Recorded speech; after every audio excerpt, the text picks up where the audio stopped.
Ինչպես ստացվեց ձեր համագործակցությունը Գոռ Վարդանյանի հետ, ինչպես ստացաք առաջարկը։ Աղա ժամանում է Լոս Անջելեսում Դոկենդո ֆեդերացիան, Հոլիվուդի մասնաճյուղը, եւ այդպես առիթ եղավ, որ ես ծանոթանամ Գոռ Վարդանյանի հետ։ Գոռ Վարդանյանը մեկ օր ուղղակի հենց այնպես ասեց Թագուջան, ինձ թուղթ է պետք թարգմանել եւ գիտեմ, որ դու անգլերեն լեզուն շատ լավ ես տիրապետում։ Խնդրեմ, եթե կարող ես թարգմանես։ Ասի ինչու՞ չէ։ Տվեց մի քանի րոպե։ Դրանից հետո ասեց, եթե ժամանակ ունես, կուզեմ քեզ հետ հանդիպեմ մեկ հարցի շուրջ, ֆիլմ ենք ուզում այստեղ նկարենք, որը ամբողջովին լինելու է անգլերեն լեզվով, ինչով կարող ես ինձ օգնես։ Եվ ես այնպիսի բնավորություն ունեմ, որ եթե ես մի բան սկսում եմ զրոյից, ուզում եմ ես ինքս էլ ավարտեմ։ Իհարկե կարող ենք իրեն օգնել գտնել սցենարիստներ անգլերեն լեզվով, բայց բարդ կլիներ նրանց համար, եթե չհասկանային հայերեն միտքը։ Եվ այդպես Գոռն ասաց, եթե դու ինձ կվստահես, ես խոստանում եմ քո միտքը, քո խոսքը, թարգմանել հնարավորին չափ անգլերեն լեզվով եւ գրենք սցենար։ Քանի որ նա իրական դեպք էր ֆիլմը, the base of it's based on a true story. Ուղղակի it was a story, ինքը պատմություն է, որ պետք է ասվեր, ինչ որ բարդ բառեր պետք չէր, տարբեր կողմերից մոտեցում պետք չէր այդ սցենարին, ուղղակի ճիշտ խոսքը հասցնել հանդիսատեսին, իրական դեպքը իմ կարծիքով շատ բարդ չէ, որ գրել։ Գիտեք ինչ ավտովթար է եղել, հետո սա եղել, հետո սա եղել, դա այդ ամենը տեղադրվեց in the computer շատ լավ աշխատակազմով ենք աշխատել, դերասաններից սկսած մինչև մեր դիմահարդարներն ու վարդարները, ֆիլմը շատ հեշտ նկարվեց։ Աշխատանքը իհարկե շատ բարդ էր, բայց շատ հեշտ ձևով եղավ եւ իմ կարծիքով անգլերենը ստացվել է։ Ես ճիշտ ասած դեռ հայերեն վերսիան չեմ տեսել, անհամբեր սպասում եմ ամսի 14-ին որ դիտեմ պրեմիերան այստեղ Հայաստանում։ Անգլերենը ես կարող եմ ասել շատ լավ է ստացվել։ It's very basic English basic պատմություն, բարդ չէր։ 9 տարեկանից գտնվում եք Ամերիկայում։ Ինչ գործունեությամբ եք այնտեղ զբաղվում։ 90-ական թվականներին կար 34 վիզա։ Եվ իմ հորաքույրս մեզ հրավիրեց Միացյալ Նահանգներ եւ հենց 90 թվականի հոկտեմբերի 5-ից մենք բնակվում ենք Ամերիկայում։ Դպրոցը ավարտելուց հետո շարունակել եմ պարը եւ Լոս Անջելեսում կային շատ հայ պարային դպրոցներ, պարել եմ Վանուշ Խանամիրյանի պարային դպրոցում, նույն ժամանակ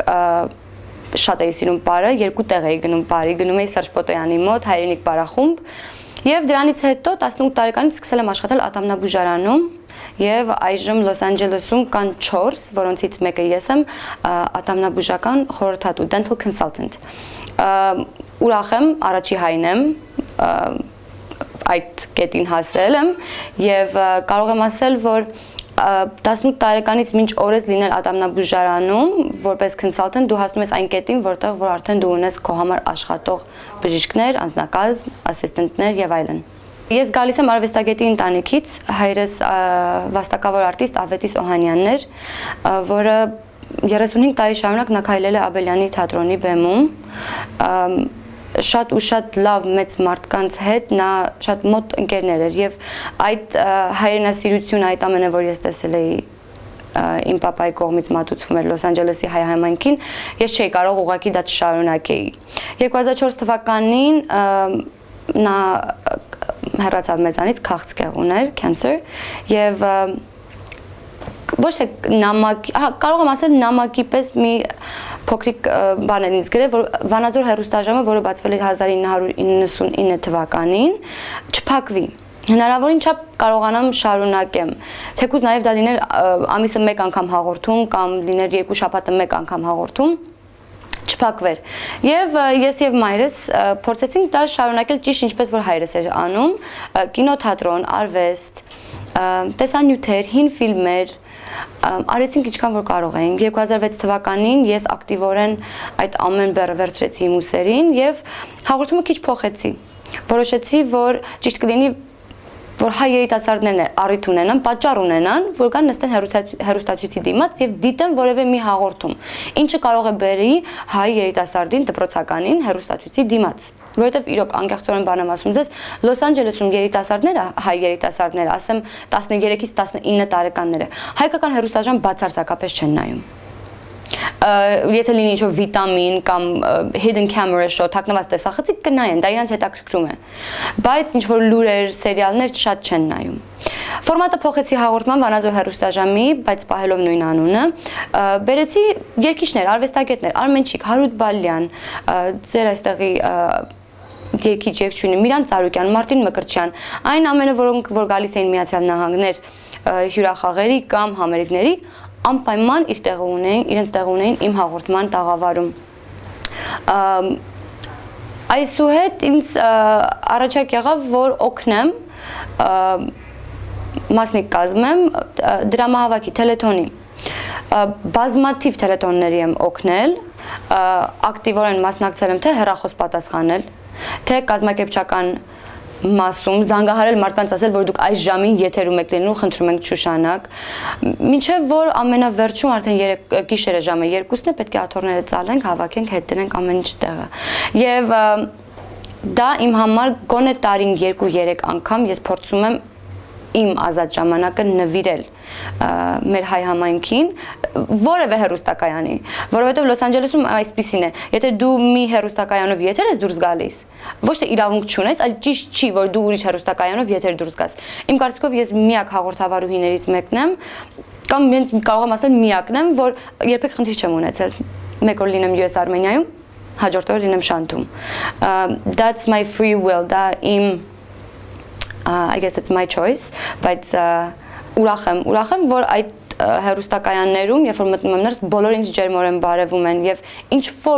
որևէ մի բանով եթե կարող եմ օգնել, անպայման օգնում եմ։ Ինձ համար այդպես կարևոր չի, որ ես հետևեմ իմ ռեյտինգս, ես անպայման նայեմ, տեսնեմ թե ինձ քանի հոգի են նայել, դիտել այդ օր այդ հաղորդումը կամ քանի հոգի լայք դրեց իմ Facebook-յան որևէ մի ֆոտոին կամ ինչ-որ մի post-ին։ Լսարանս իմ հետևյալն է, կարան 12-ից 20 տարեկանները եւ 30-ից մինչեւ 55 տարեկանները։ Ինչու այդ միջին տարիքը 20 to 29, 20 to 30 չեմ կարծում, որտեղ Լոս Անջելեսում գիտեք ինչ, հաղորդավար լինելը միայն հաղորդավար չես կարող լինես։ Դա եկամուտ չէ։ Դու հաղորդավար ես շաբաթը 1 կամ 2 անգամ, բայց դու օրենքով պետք է ունենաս շաբաթը 40 ժամ աշխատանք, որ դու կարողանաս վճարես տանվարձ, բիլ, մեքենա եւ այլն։ Վանաձոր հեռուստաժամը 10 տարի, ուղիղ 10 տարի շարունակվեց եւ 10-րդ տարին արդեն երբ որ այն բարձր կետին ես, այդ ժամանակ պետք է արդեն դուրս գաս բեմից, դուրս գաս եթերից։ So 2014 թվականի մարտին եղավ Վանաձոր հեռուստաժամի վերջին հաղորդումը։ Ես հիմա ակտիվորեն մասնակցում եմ այն բարեգործական աշխատանքներին, որին որ կարող եմ, որին որ ժամանակ կարող եմ տրամադրել եւ օգնել։ Ունեմ 14 տարեկան տղա։ Եվ եթե ես չլինեմ այն մարդը իր կյանքում, որը պետք է տա իրան ճիշտ ուղի, ելով պետք է լինի։ Նախ եւ առաջ իմ տղան ունի իմ հոր անունը եւ ազգանունը Ավետիս Օհանյան եւ փորձում եմ հնարավորին չափ խոսել իրեն հետ հայերեն եւ չեմ կարող ուղղակի ապրում ենք Ամերիկայում 24 տարի։ Okay, հետո ինչ պետք է հայերենը մենք մոռանանք, հայերեն գրել կարդալը պետք է մոռանանք, ոչ, բայց իմ տղան է, որ ինձ այսպես ասած դրթում է, որ դեռ միշտ տանը խոսենք հայերեն, այդ բարեգործական բոլոր թելեթոններին իմ տղան մասնակցում է եւ հեռախոս է պատասխանում, դա 9 տարեկանից։ Այդ փոքրիկ իր ձայնով նստում է եւ հեռախոս է պատասխանում եւ դա ինձ ցույց է տալիս, որ Լոս Անջելեսում հայերը կարող են ապագա ունենալ։ Ես վստահ եմ, որ իմ թորս կամ իմ ծորս կարող է երբեք հայերեն չխոսի։ Միայն ազգանունով լինի նա հայ, բայց եթե ես կամ իմ տղան, իմ թորս պետք է խոսեն հայերեն, պետք է գրեն հայերեն, պետք է սիրեն հայրենիքը եւ ես պատրաստվում եմ իմ տղային բերել Հայաստան 2015-ի ամառը, որ նա տեսնի եւ հասկանա թե այն ամենը, որ ես ասում եմ իրեն ամեն օր, ինչի համար եմ ասում, որովհետեւ ես 24 տարի չէի եղել Երևանում, Հայաստանում եւ այժմ այստեղ եմ ուղղակի սիրահարված եմ քաղաքի վրա։ Շատ լավն է։ Ես չէի պատկերացնում, որ այսպիսի քաղաք կա եւ ամեն անգամ որևէ մի փողոցով երբ որ գնում եմ, հարցնում եմ, սա որ փողոցն է, սա որ փողոցն է, ու իմ մոտ անպայման գրանցում եմ։ Ուղղակի շատ կցանկանայի, որ մեր երիտասարդները մի քիչ ավելի չժպտային։ Քաղաքը սիրուն է, քաղաքը վառ է, բայց մարդիկ տխուր են, մարդիկ, չգիտեմ, ես ինձ առիթ է ստեղծվել գնալ Brucev University եւ այնտեղ ընտրել ենք 4 երիտասարդուհիներ, որոնց հետ ես 3 երեկոյան գնացել էի Պարոնյան թատրոն։ Եվ դիտել ենք Սիրո կամուրջ մյուզիկլը Նարեկ Բավեյանի եւ չգիտեմ ես գիտեք Լոս Անջելեսում այդ ուսանողներով, կուրսի երեխաներով գնացինք միտեղ, այդ հասկացողությունը չկա։ Որովհետև կուրսի երեխաները միայն այստեղ են, դու կուրսի երեխաներին կարող ես հրավիրել քո տուն, բայց քանի որ Լոս Անջելեսի որևէ դպրոցում կան մոտ 30-ից 50 տարբեր ազգի երեխաներ, դու չես կարող նրանց համարել կուրսի երեխաներ եւ հրավիրել ձեր տուն կամ ինչ-որ սրճելու։ So երբ որ ես գնացի այդ Brucev University-ին, իմ համար, չգիտեմ, it was երբեք չեմ experience արել, չեմ ունեցել այդ առիթը, որ ես էլ ունենամ կուրսի ընկերուհիներ, բայց այդ 2 ժամը, որ այդտեղ նստած էի, իրենց նիստին էլ նստեցի, չգիտեմ, ինձ թվաց է ես երբեք բացակա չեմ եղել այս ամեն ինչից։ Ես կապրեմ այստեղ, բայց տղայից չեմ մեծացնի այստեղ։ Իմ տղայի ապագան ավելի վառ կլինի Միացյալ Նահանգներում։ Նա ճիշտ ասած ուզում է դառնալ ժուրնալիստ։ Եվ 10 տարեկանից միշտ ասում եմ I want to be a journalist եւ sports journalist ուզում է լինի հայ առաջի հայը իհարկե շատ ազգանուններ կան որ գրվում են IAN-ով նա ուզում է լինի առաջի հայ YAN-ով ESPN սպորտում եւ ամեն օր մեր տանը սպորտ է եւ իմ կարծիքով իմ տղան կարող է հասնել իր նպատակին իր երազանքներին եթե նա բնակվի Միացյալ Նահանգներում բայց ես մեծ սիրով կուզեմ տարիներ հետո ես գամ այստեղ Եվ ուղղակի 6 ամիս այստեղ 6 ամիս Միացյալ Նահանգներում։ Ինչի՞ չէ։ Գիտեք, այս 6 օրվա ընթացքում ես այնքան բան եմ թե տեսել, թե լսել, թե սովորել, ուղղակի երբ որ վերադառնամ Լոս Անջելես, իմ համար շատ ժամանակ է տևելու, որ ես այդ ամենը process անեմ։ Թե մարդկանց մոտեցումը այստեղ, թե մարդկանց ջերմությունը։ Չգիտեմ, ինձ թվում է թե քաղաքը կիսված է 2 մասի։ Մի մաս կա, որ գնում ես եւ տեսնում ես ժպտեր ես, համեցեք, խնդրեմ, շնորհակալ եմ, նորից համեցեք, ինչով կարող ենք օգնել։ Քաղաքի մյուս կողմը տխուր, լուռ, մութ, ես փորձում եմ մտածել ձև որ գամ թեկուզ ես հաստանամ այդ հաճույքը օրինակ ուզում եմ 2015 թվականի ամռանը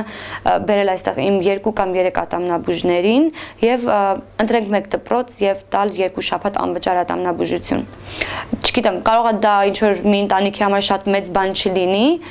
բայց իմ համար ու շատերի համար դա ինչ որ չգիտեմ մեծ քայլ է մեծ բարեգործական քայլ է եւ Լոս Անջելեսում հայերին շատ են սիրում Հա, իհարկե, ասում են, եթե հայը լավն է, ամենալավն է, եթե հայը վատն է, ամենավատն է, բայց հայերին շատ են սիրում։ Լոս Անջելեսում կան շատ հայ մեծ փաստաբաններ, մեծ հիմնարկիչներ, մեծ բժիշկներ անունով, եւ հայերին սիրում են։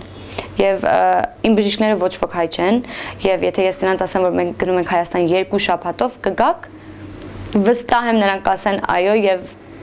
իմ հոգու հանգստության համար ես ուզում եմ հենց այդ քայլը անել եւ ապրիլին երբ որ վերադառնամ մեկ անգամ եւս արդեն կսկսի պրոյեկտները հուլիս ամսվա համար